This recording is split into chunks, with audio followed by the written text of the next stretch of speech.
বিসমিল্লাহির রহমানির রহিম। আজকের এই নির্বাচনী জনসভার সম্মানিত সভাপতি, উপস্থিত ধানের শীষের প্রার্থী ববি হাজ্জাদ, উপস্থিত এলাকার মুরব্বীবাসী, প্রিয় ভাই বোনেরা, উপস্থিত মা বোনেরা এবং আমার সহকর্মীবৃন্দ, আসসালামু আলাইকুম। আসসালামু আলাইকুম। ভালো আছেন? এখন ভালো আছেন আপনারা? আলহামদুলিল্লাহ। এখন প্রিয় এলাকাবাসী, আজকে আমরা এখানে সকলে একত্রিত হয়েছি এই যে 12 তারিখে যে নির্বাচন, এই নির্বাচন উপলক্ষে এই জনসভা আজ, সেজন্যই আমরা আজ এখানে একত্রিত হয়েছি। এই যে নির্বাচন, এই নির্বাচন অর্থাৎ কি? এই নির্বাচন হচ্ছে আপনার যে রাজনৈতিক অধিকার, সেই অধিকার আপনি আপনার মতন করে আপনি প্রয়োগ করবেন, অর্থাৎ আপনার রাজনৈতিক অধিকার আপনি প্রয়োগ করবেন। কিন্তু গত 16 বছর ধরে এই অধিকার বাংলাদেশের মানুষের কাছ থেকে কেড়ে নেওয়া হয়েছিল। গত 16 বছর ধরে দেশে তথাকথিত কয়েকটি নির্বাচন অনুষ্ঠিত হয়েছে, কিন্তু আপনারা কি সেই নির্বাচনে ভোট দিতে পেরেছিলেন? পারেননি আপনারা। এখন প্রিয় ভাই বোনেরা, এই যে সামনে যে নির্বাচন হবে, আপনারা কি মনে করেন আপনারা ভোট দিতে পারবেন? পারবেন ইনশাআল্লাহ। এখন প্রিয় ভাই বোনেরা, এই যে আপনি আগামী নির্বাচনে যে ভোট দিতে পারবেন, এই যে আপনার যে রাজনৈতিক অধিকার প্রয়োগ করতে পারবেন, এই যে এখন যে আপনার মনে যেটা হয়, যেই কথাটা সেই কথাটা যে নির্ভয় আপনি বলতে পারেন, এই যে এই সুযোগটা যে বাংলাদেশের মানুষের সামনে এসছে, বাংলাদেশের প্রত্যেকটি ভোটার, প্রত্যেকটি নাগরিক সামনে এসছে, এই সুযোগটা তৈরি করার জন্য কিন্তু বহু মানুষ গত 16 বছরে প্রাণ দিয়েছে। বহু মানুষ গত 16 বছরে গুম খুন হত্যার শিকার হয়েছে। বহু মানুষ গত 16 বছরে বিভিন্নভাবে নির্যাতনের শিকার হয়েছে, পঙ্গুত্ব বরণ করেছে।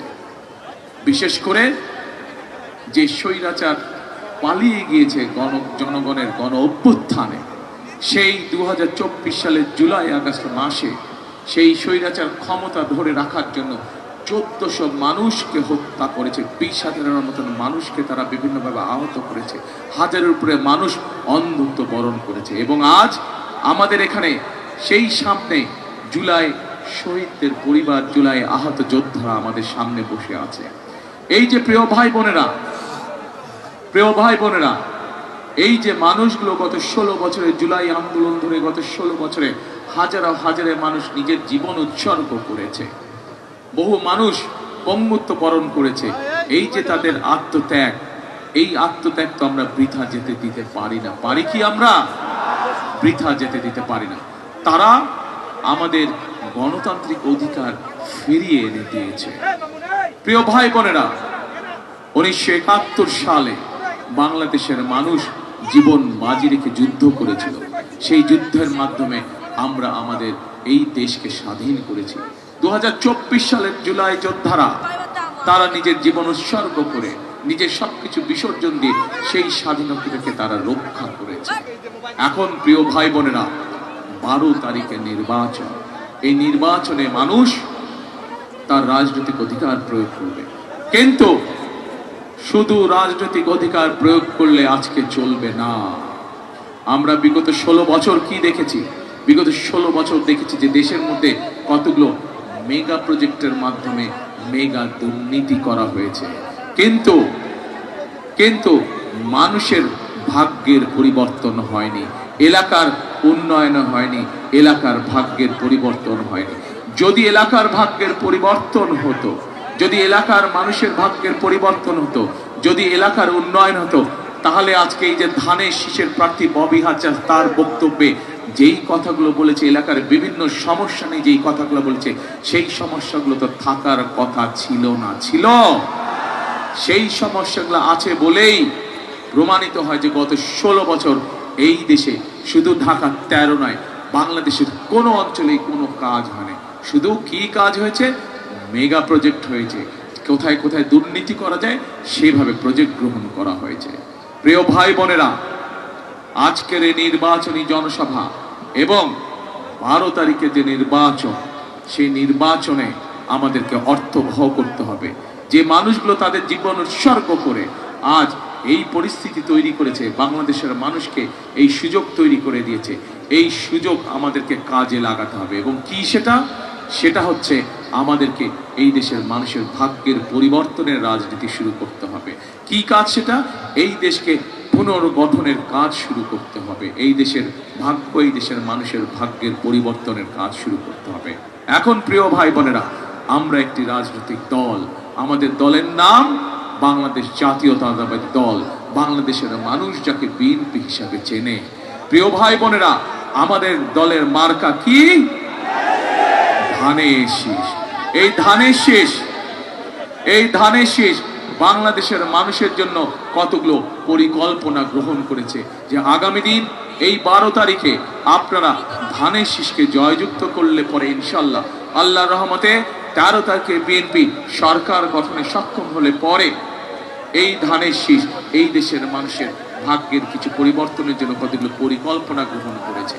একটি রাজনৈতিক দল হিসাবে, একটি নির্বাচনী জনসভা হিসাবে আজ আমি হয়তো এখানে দাঁড়িয়ে আমাদের রাজনৈতিক প্রতিপক্ষ সম্পর্কে অনেক কথা আপনাদের সামনে বলতে পারতাম, কিন্তু আমি যদি তাদের গীবত গাই, তাদের সম্পর্কে যদি কথা বলি, আপনাদের কি তাতে কোনো উপকার হবে? মানুষের কোনো উপকার হবে না, এলাকার মানুষের কোনো উপকার হবে না, দেশের মানুষের কোনো উপকার হবে না। আজ দরকার কর্মসূচি দেশের জন্য, আজ দরকার কর্মসূচি মানুষের ভাগ্যের পরিবর্তনের জন্য, আজ দরকার পরিকল্পনা দেশের মানুষের ভাগ্য পরিবর্তনের জন্য, আজ দরকার পরিকল্পনা দেশের ভাগ্যের পরিবর্তনের জন্য। প্রিয় ভাই বোনেরা, এই মুহূর্তে বাংলাদেশে একমাত্র বিএনপি হচ্ছে সেই রাজনৈতিক দল যারা এই দেশের মানুষের ভাগ্যের পরিবর্তনের জন্য অনেকগুলো পরিকল্পনা আমরা গ্রহণ করেছি। যেই পরিকল্পনাগুলো ইনশাল্লাহ আমরা বাস্তবায়ন করতে সক্ষম হব আপনারা যদি ধানের শীষকে বিজয় করেন, আপনারা যদি ধানের শীষকে জয়যুক্ত করেন, বিএনপি আল্লাহর রহমতে সরকার গঠন করলে আমরা এই পরিকল্পনাগুলো বাস্তবায়ন করব। আমরা সেই কাজগুলো করতে চাই যে কাজগুলো মানুষের পক্ষে করা সম্ভব। আমরা এমন কোনো কাজ করতে চাই না, এমন কোনো কাজের প্রতিশ্রুতি আমরা দিতে চাই না যা মানুষের পক্ষে সম্ভব নয়। সেজন্যই প্রিয় ভাই বোনেরা, এই যে এই বাংলাদেশ, যে বাংলাদেশের জনসংখ্যা প্রায় 20 কোটি, এই 20 কোটি জনসংখ্যার অর্ধেক হচ্ছে আজ নারী। আমরা যদি এই মা বোনদেরকে দেশের ভাগ্যের পরিবর্তনের উন্নয়নের রাজনীতির সাথে যদি সম্পৃক্ত না করি, তাহলে কোনোভাবেই দেশের ভাগ্যের পরিবর্তন করা সম্ভব না। দেশনেত্রী বেগম খালেদা জিয়া যখন দেশ পরিচালনার দায়িত্বে ছিলেন, এই দেশের নারীদেরকে শিক্ষিত করার জন্য উনি মেয়েদের শিক্ষা ব্যবস্থা প্রথম ক্লাস থেকে ক্লাস 1 থেকে শুরু করে ক্লাস 12 পর্যন্ত উনি বিনামূল্যের ব্যবস্থা করেছিলেন। সেই বোনেরা, সেই মেয়েরা আজ শিক্ষিত হয়েছে। আজ আমরা আমাদের দেশের নারীরা ছেলেদের মতন সমান সমান হারে শিক্ষিত। কিন্তু শুধু শিক্ষিত হলে চলবে না। আগামী গত বিএনপি সরকার দেশের নারীদেরকে শিক্ষিত করেছে। আমরা সিদ্ধান্ত করেছি ইনশাল্লাহ আগামীতে বিএনপি সরকার গঠন করলে এই মা বোনদেরকে আমরা অর্থনৈতিকভাবে স্বাবলম্বী করে গড়ে তুলতে চাই। এবং সে কারণেই আমরা সিদ্ধান্ত গ্রহণ করেছি যে বাংলাদেশে আগামীতে বিএনপি সরকার গঠন করলে পরে আমরা ধীরে ধীরে প্রত্যেকটি খেটে খাওয়া মানুষের কাছে, প্রত্যেকটি খেটে খাওয়া গৃহিণী, পরিবারের গৃহিণীর কাছে, মায়ের কাছে আমরা ফ্যামিলি কার্ড পৌঁছে দিতে চাই। যে ফ্যামিলি কার্ডের মাধ্যমে প্রত্যেকটি পরিবার প্রতি মাসে সরকারের পক্ষ থেকে একটি সহযোগিতা পাবে এবং ধীরে ধীরে এই সহযোগিতার মাধ্যমে সেই পরিবারটি আস্তে আস্তে স্বাবলম্বী হবে। একটি একটি করে পরিবার স্বাবলম্বী হবে। আস্তে আস্তে শত পরিবার, হাজার পরিবার, লক্ষ পরিবার, কোটি পরিবারে ইনশাল্লাহ একদিন স্বাবলম্বী হয়ে উঠে দাঁড়াবে। পরিবার যখন স্বাবলম্বী হবে, গ্রাম স্বাবলম্বী হবে, উপজেলা স্বাবলম্বী হবে, জেলা স্বাবলম্বী হবে, বিভাগ স্বাবলম্বী হবে এবং পরিশেষে বাংলাদেশ স্বাবলম্বী হয়ে উঠবে। প্রিয় ভাই বোনেরা, আমরা সিদ্ধান্ত গ্রহণ করেছি, পরিকল্পনা গ্রহণ করেছি। আজ আমরা এই বাংলাদেশ কৃষি প্রধান একটি দেশ। এই দেশের কোটি কোটি মানুষ কৃষি পেশার সাথে জড়িত। আজ এই জনসভায় আপনারা যারা উপস্থিত আছেন, আপনাদেরও বহু আত্মীয় স্বজন, পরিবার পরিজন আছে যারা গ্রাম দেশে বাস করেন, যারা কৃষির সাথে সম্পর্কিত আছেন না? বহু এখানে উপস্থিত প্রায় প্রত্যেকটি মানুষ। সেই কৃষক ভাইদের পাশে আমরা দাঁড়াতে চাই। কৃষক ভাইদের অর্থনীতিকে মেরুদণ্ড আমরা মজবুত করে গড়ে তুলতে চাই, যাতে কৃষক ভাইরা তাদের কষ্ট থেকে বেরিয়ে আসতে পারেন। এবং এই জন্য আমরা সিদ্ধান্ত গ্রহণ করেছি যে আমরা সরকার গঠনে, ইনশাল্লাহ সরকার গঠনে সক্ষম হলে পরে আমরা বাংলাদেশের সকল কৃষক ভাইয়ের কাছে কৃষক কার্ড নামে একটি কার্ড পৌঁছে দিতে চাই, প্রিয় ভাই বোনেরা, যার মাধ্যমে কৃষক ভাইরা সরকারের পক্ষ থেকে কৃষক ভাইদের জন্য যে সকল সুযোগ সুবিধা থাকবে, বিনামূল্যে বীজ, বিনামূল্যে সার, বিনামূল্যে কীটনাশক ওষুধ সরাসরি আমরা কৃষক ভাইদের কাছে পৌঁছে দেব। শুধু তাই নয় প্রিয় ভাই বোনেরা, আমরা সিদ্ধান্ত গ্রহণ করেছি যে এই মুহূর্তে বাংলাদেশে, সারা বাংলাদেশে যত কৃষক আছে তার মধ্যে যাদের 10,000 টাকা পর্যন্ত কৃষি ঋণ আছে, আমরা সেই কৃষি ঋণ সুদ সহ ইনশাল্লাহ আমরা মওকুফ করার ব্যবস্থা করব। প্রিয় ভাই বোনেরা, এই এলাকার একটি বিশাল সমস্যা আছে। সেই সমস্যাটি শুধুমাত্র এই এলাকায় নয়। আজান হচ্ছে? আচ্ছা প্রিয় ভাই বোনেরা, আজান হচ্ছে, আমরা 1 মিনিট আজানের জন্য একটু বন্ধ রাখবো।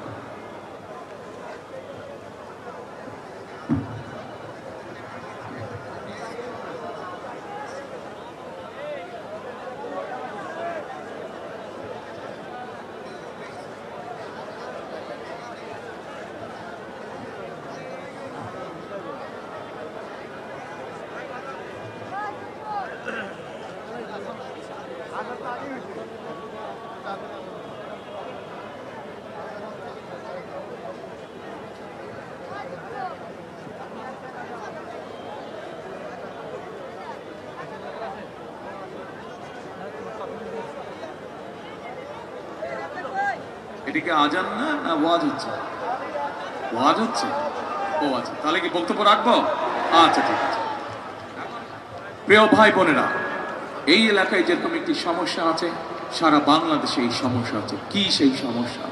সেই সমস্যাটা হচ্ছে বাংলাদেশের লক্ষ লক্ষ তরুণ, লক্ষ লক্ষ যুবক আছে যাদের কাছে শিক্ষার আলো আছে, কিন্তু সমস্যা হচ্ছে তাদের কর্মসংস্থানের সমস্যা রয়ে গেছে। তাদের হাতে কাজ নেই, তাদের হাতে কর্মসংস্থান নেই।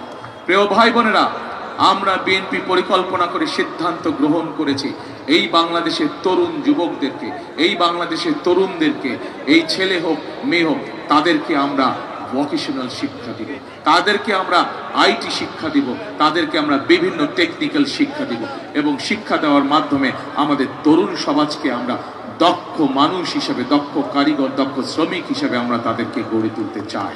এবং এই গড়ে তোলার মাধ্যমে তারা দেশে যেরকম ব্যবসা বাণিজ্য, চাকরি বাকরির ব্যবস্থা করতে পারবে, ঠিক একইভাবে এই মানুষগুলো বিদেশেও কর্মসংস্থানের ব্যবস্থা করতে পারবে। এবং আমরা জানি এখানেও বহু মানুষ আছেন যাদের আত্মীয় স্বজন, বন্ধু বান্ধব, ভাইরা বিদেশে আছে, এবং বহু মানুষকে আমরা দেখেছি যারা প্রবাসীরা বিদেশে যান, বিভিন্ন দেশে যান, কর্মসংস্থানের ব্যবস্থা করে তাদেরকে যাবার আগে অনেক সময় পরিবারের জমি ঘর বিক্রি করতে হয় যাবার অর্থ সংস্থান করার জন্য। আমরা সিদ্ধান্ত গ্রহণ করেছি এখন থেকে ট্রেনিং পাওয়ার পরে যে সকল ভাইয়েরা, আমাদের তরুণ যুবকরা, তরুণ সদস্যরা যারা বিদেশে যাবে, তাদেরকে যেন আর জমি বিক্রি করতে না হয়, পরিবারের জমি, সেই জন্য তাদেরকে আমরা স্বল্প সুদে ক্ষুদ্র ঋণের ব্যবস্থা করে দিব, যাতে করে সেই ঋণের টাকা ব্যবহার করে তারা বিদেশে যায় এবং পরবর্তীতে ধীরে ধীরে তার যে ইনকাম, সেই ইনকাম থেকে তারা ঋণের টাকা পরিশোধ করবে ইনশাআল্লাহ। প্রিয় ভাই বোনেরা, আমরা দেশের মানুষকে চিকিৎসা ব্যবস্থা পৌঁছে দিতে চাই তাদের ঘরে ঘরে, বিশেষ করে গ্রামগঞ্জ, শহর, সকল জায়গায় আমরা সিদ্ধান্ত গ্রহণ করেছি সমগ্র বাংলাদেশে আমরা 1 লক্ষ স্বাস্থ্যকর্মী নিয়োগ করব। এই স্বাস্থ্যকর্মীর লক্ষ্য বা উদ্দেশ্য কি? এই স্বাস্থ্যকর্মীর লক্ষ্য উদ্দেশ্য থাকবে, বিশেষ করে সেটি শহরই হোক, বিশেষ করে সেটি গ্রামই হোক, আমাদের মা বোন যারা আছে, শিশুরা যারা আছে, অধিকাংশ সময় তাদের পক্ষে হাসপাতাল যাওয়া সম্ভব হয় না, চিকিৎসা সুবিধা নেওয়া সম্ভব হয় না। এই মানুষগুলো তাদের কাছে যাবে, যে সকল অসুখ বিসুখ ঘরে বসে চিকিৎসা দিয়ে ঠিক করে ফেলা যায়, মা বোনদেরকে, শিশুদেরকে তারা ঘরে বসে চিকিৎসা দিয়ে এই মানুষগুলোকে তারা সুস্থ করে তুলবে। এখন প্রিয় ভাই বোনেরা, এতক্ষণ সংক্ষেপে আমি আপনাদের সামনে আমাদের কর্ম পরিকল্পনাগুলো তুলে ধরলাম। একটি রাজনৈতিক দল হিসাবে আমাদের দায়িত্ব হচ্ছে দেশের মানুষের ভাগ্য পরিবর্তন করা। একটি রাজনৈতিক দল হিসাবে আমাদের লক্ষ্য হচ্ছে দেশকে সামনের দিকে এগিয়ে নিয়ে যাওয়া। একটি রাজনৈতিক দল হিসাবে আমাদের দায়িত্ব হচ্ছে দেশকে সঠিকভাবে পরিচালনা করা যখন দেশের মানুষ আমাদেরকে দায়িত্ব দেয়। সেই জন্যই আমরা আমাদের কর্ম পরিকল্পনা ঠিক করেছি। আপনাদেরকে আমি অনুরোধ করব, চিন্তা করে দেখুন, চিন্তা করে দেখুন, আপনারা চোখটা বন্ধ করে 1 মিনিটের জন্য চিন্তা করে দেখুন, এই মুহূর্তে যতগুলো রাজনৈতিক দল বাংলাদেশে আছে, বিএনপি ছাড়া আর কোনো রাজনৈতিক দল শিক্ষা সংক্রান্ত হোক, যুবকদের কর্মসংস্থানের ব্যাপারে হোক, কৃষক ভাইদেরকে সহযোগিতার ব্যাপারে হোক, মা বোনদেরকে স্বাবলম্বী করার ব্যাপারে হোক, কর্মসংস্থানের যুবক ভাইদের কর্মসংস্থানের ব্যাপারে হোক, কোনো ব্যাপারে কোনো পরিকল্পনা দিতে তারা সক্ষম হয়েছে কিনা? বিএনপি ছাড়া কেউ কোনো পরিকল্পনা, বিএনপি ছাড়া সঠিক পুঙ্খানুপুঙ্খ পরিকল্পনা আর কোন রাজনৈতিক দল বাংলাদেশের জনগণের সামনে উপস্থাপন করতে পারে নাই। কারণ হচ্ছে একটাই, এই মুহূর্তে বিএনপি একমাত্র দল, একমাত্র রাজনৈতিক দল যাদের অভিজ্ঞতা আছে দেশ সঠিকভাবে পরিচালনা করার, যাদের অভিজ্ঞতা আছে দেশকে কিভাবে সামনের দিকে এগিয়ে নিয়ে যেতে হয়, যাদের অভিজ্ঞতা আছে কিভাবে দেশের মানুষের ভাগ্যের পরিবর্তন করতে হয়। প্রিয় ভাই বোনেরা, সমগ্র বাংলাদেশে স্বৈরাচার সময় আমরা দেখেছি, এই মুহূর্তে আমরা দেখেছি আমাদের ধানের শীষের প্রার্থী ববি হাজ্জাদ একটু আগে এই এলাকার একটি তীব্র সমস্যার কথা বলেছেন, অনেকগুলো সমস্যার মধ্যে একটি সমস্যার কথা বলেছেন। আমরা চাই সেই সমস্যা শুধু ঢাকা 13 নয়, সেই সমস্যার সমাধান করতে আমরা চাই সমগ্র ঢাকা মহানগরীতে, সমগ্র বাংলাদেশে। কি সেটি? আমরা চাই এমন একটি পরিস্থিতি তৈরি করতে, এমন একটি দেশ তৈরি করতে যেখানে আমাদের মা বোনেরা সকাল হোক, দুপুর হোক, সন্ধ্যা হোক, রাত্রি হোক, দিনে যে কোনো সময় নিরাপদে চলাচল করতে পারবে। আমরা চাই এমন একটি নিশ্চিন্তে নিরাপদে চলাচল করতে পারবে। আমরা চাই আমাদের তরুণ যুবকরা, ভাইয়েরা, আমাদের মুরব্বীরা তারা ব্যবসা বাণিজ্য, চাকরি বাকরি যেটাই করুক, নিরাপদে নিশ্চিন্তে তারা ব্যবসা বাণিজ্য, চাকরি বাকরি করতে পারবে। আমরা চাই এমন একটি বাংলাদেশ তৈরি করতে যেই বাংলাদেশে এলাকাবাসী সহ সমগ্র ঢাকাবাসী, সমগ্র দেশের মানুষ নিশ্চিন্তে রাত্রে বেলায় তার ঘরে নিশ্চিন্তে ঘুমোতে পারবে। আমরা সেই রকম একটি বাংলাদেশ তৈরি করতে চাই এবং সেজন্যই আমরা আমাদের দলীয় ফোরামে সিদ্ধান্ত নিয়ে রেখেছি, ইনশাআল্লাহ 13 তারিখে বিএনপি সরকার গঠনে সক্ষম হলে, 12 তারিখে নির্বাচনের পরে 13 তারিখে ইনশাআল্লাহ বিএনপি সরকার গঠনে সক্ষম হলে সবচাইতে বেশি যেই জোরটি আমরা দিব সেটি হচ্ছে বাংলাদেশের মানুষের জন্য আইন শৃঙ্খলার ব্যবস্থা করা এবং রাস্তাঘাটের অবস্থা সবচাইতে নিরাপদ করা, মানুষ যাতে নির্বিঘ্নে নিরাপদে নিরাপত্তার সাথে চলাফেরা করতে পারে। কারণ আমরা জানি, যেহেতু বিএনপির একমাত্র অভিজ্ঞতা আছে দেশ পরিচালনা করা, কোনো কর্মসূচি সফল করা সম্ভব না, কর্মসূচি জনগণের কাছে সুফল পৌঁছে দেওয়া সম্ভব না যতক্ষণ পর্যন্ত দেশের আইন শৃঙ্খলাকে কঠোর হস্তে দমন করা না যায়, যতক্ষণ পর্যন্ত দেশের আইন শৃঙ্খলাকে কঠোর হস্তে নিয়ন্ত্রণ করা না যায়, ততক্ষণ পর্যন্ত কোনো পরিকল্পনায় সুফল বয়ে আনবে না।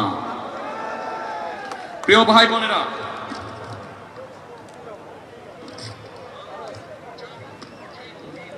আমরা একটি পরিকল্পনা গ্রহণ করেছি, ঢাকা শহর সহ, ঢাকা 13 অধিবাসীরা সহ গ্রামগঞ্জের মানুষ প্রায় প্রত্যেকেই একটি কষ্টে ভোগে, সেটি হচ্ছে জলাবদ্ধতা। জলাবদ্ধতার কারণে বর্ষার মৌসুমে কখনো কোথাও অতিরিক্ত পানিতে রাস্তাঘাট সবকিছু ভেসে যায়, কারণ আমাদের খাল, বিল, নদী নালাগুলো সব বন্ধ হয়ে গেছে এবং ঠিক একইভাবে এই এলাকায় এই সমস্যাটি প্রকট হয়ে আছে। আজকে আমি আপনাদের সকলের সামনে আমি আমাদের ধানের শীষের প্রার্থী ববি হাজ্জাদকে বলে দিতে চাই যে ইনশাআল্লাহ ববি হাজ্জাদ এই এলাকায় নির্বাচিত হলে, এই এলাকা থেকে জয়ী হলে এবং বিএনপি সরকার গঠন করলে পরে, যেদিন বিএনপি সরকার গঠন করবে তারপর দিন থেকে আমাদের কাজ হবে এই এলাকার মানুষের জলবদ্ধতার সমস্যা দূর করা এবং যে যত বড় শক্তিশালী হোক না কেন, সে যদি কোনো খাল বন্ধ করে মানুষের চলাচলের সমস্যা তৈরি করে থাকে, সে যদি কোনো খাল বন্ধ করে জলাবদ্ধতার কারণ হয়ে থাকে, তাহলে অবশ্যই সেখান থেকে তাকে সরিয়ে দিয়ে সেই খালকে পুনরুদ্ধার করা হবে, যাতে এলাকার মানুষ জলাবদ্ধতায় কষ্ট না পায়। এখন প্রিয় ভাই বোনেরা,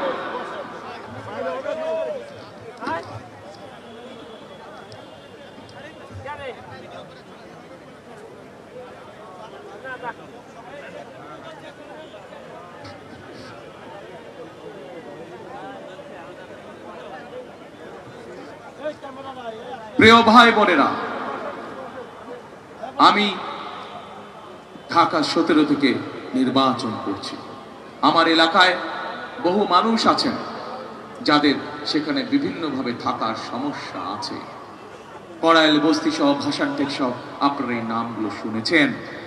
আমি সিদ্ধান্ত গ্রহণ করেছি, আমি ইনশাল্লাহ ঢাকা 17 থেকে নির্বাচিত হলে এবং বিএনপি সরকার গঠন করার সাথে সাথে আমি আমার এলাকার সেই মানুষদের জন্য যাদের থাকার অনিশ্চয়তা দেয়, তাদের জন্য আমি দেশের আইনের সাথে সামঞ্জস্যপূর্ণ রেখে তাদেরকে স্থায়ীভাবে বসবাসের সিদ্ধান্ত নিব। আমি জানি এই এলাকায় ঠিক একই ধরনের একটি সমস্যা রয়ে গিয়েছে। আজ আপনাদের সকলের সামনে আমি বলতে চাই, ইনশাল্লাহ 12 তারিখে ববি হাজ্জাদ নির্বাচিত হওয়ার পরে 13 তারিখে ইনশাল্লাহ বিএনপি সরকার গঠন করার পরে এই এলাকায় ঠিক একই ধরনের মানুষ যারা আছেন তাদের এই থাকার সমস্যা যত দ্রুত সম্ভব ইনশাল্লাহ আমরা সমাধান করব। যেই সমস্যাগত 50 বছর যাবত এই মানুষগুলো কষ্ট পাচ্ছে, যেই সমস্যার কারণে আমরা যত দ্রুত সম্ভব এই সমস্যার ইনশাল্লাহ বাচ্চারা এই সমস্যা আমরা ইনশাল্লাহ সমাধান করব। এখন প্রিয় ভাই বোনেরা, আপনাদের সামনে এতক্ষণ ধরে আমি আমার দলের পরিকল্পনা যা আমরা দেশ এবং দেশের মানুষের ভাগ্যের পরিবর্তনের জন্য গ্রহণ করেছি তা আপনাদের সামনে সংক্ষেপে এতক্ষণে তুলে ধরলাম। এখন আমি আগেই বলেছি, রাজনৈতিক দল হিসাবে আমি যদি আমার প্রতিপক্ষের গীবত গাইতাম আপনাদের সামনে, তাহলে মানুষের কোনো উপকার হতো না। এবং যেহেতু বিএনপি একমাত্র রাজনৈতিক দল যাদের অভিজ্ঞতা আছে দেশ পরিচালনা করা, যাদের অভিজ্ঞতা আছে রাষ্ট্রকে পুনর্গঠন করার, সেই জন্যই আমরা পরিকল্পনা নিয়েছি, সেই জন্যই আমরা কর্মসূচি নিয়েছি, যা ইনশাল্লাহ আমরা সময় মতন বাস্তবায়ন করব। কিন্তু প্রিয় ভাই বোনেরা, এই বাস্তবায়ন যদি করতে হয়, এই কর্মসূচিগুলোকে যদি সফল করতে হয়, আমাদের পক্ষে সম্ভব না। আজ আমরা এখানে ধানের শীষের সকল মানুষ আপনাদের সামনে হাজির হয়েছি, কিন্তু আমাদের সবচাইতে বড় শক্তি হচ্ছে এই বাংলাদেশের মানুষ, এই বাংলাদেশের জনগণ। কারণ আমরা বিশ্বাস করে জনগণই হচ্ছে আমাদের সকল শক্তির উৎস, রাজনৈতিক শক্তির উৎস। এবং সে কারণেই প্রিয় ভাই বোনেরা, আমি আজ সেই জনগণের দ্বারে এসে উপনীত হয়েছি, সেই জনগণের কাছে এসে আমি উপনীত হয়েছি। আজকে আমি আমার পরিকল্পনা আপনাদের সামনে বলেছি যে আপনাদের জন্য, আপনাদের সন্তানদের জন্য, আপনাদের মা বোনদের জন্য, আপনাদের এলাকার মানুষের জন্য, সামগ্রিকভাবে দেশের জন্য, দেশের মানুষের জন্য কি আমাদের পরিকল্পনা। কিন্তু ভাইয়েরা, আমি একটু জানতে চাই 12 তারিখে আপনাদের কি পরিকল্পনা? বুঝি না, শুনি না, ধানের শেষ ইনশাআল্লাহ। প্রিয় ভাই বোনেরা, আজ আমি আমার ছোট ভাই ববি হাজ্জাদের কাছে এই ধানের শেষ তুলে দিয়ে যাচ্ছি আনুষ্ঠানিকভাবে। ববি হাজ্জাদকে আপনারা 12 তারিখ পর্যন্ত দেখে রাখবেন। 12 তারিখে তাকে নির্বাচিত করার পরে ববি হাজ্জাদের দায়িত্ব হবে 13 তারিখ থেকে এই এলাকার মানুষ তাদের বিপদ আপদ এবং এলাকার সমস্যা তারা দেখেছেন, উনি দেখে রাখবেন। রাজি আপনারা? রাজি? চলবে ইনশাআল্লাহ, ইনশাআল্লাহ।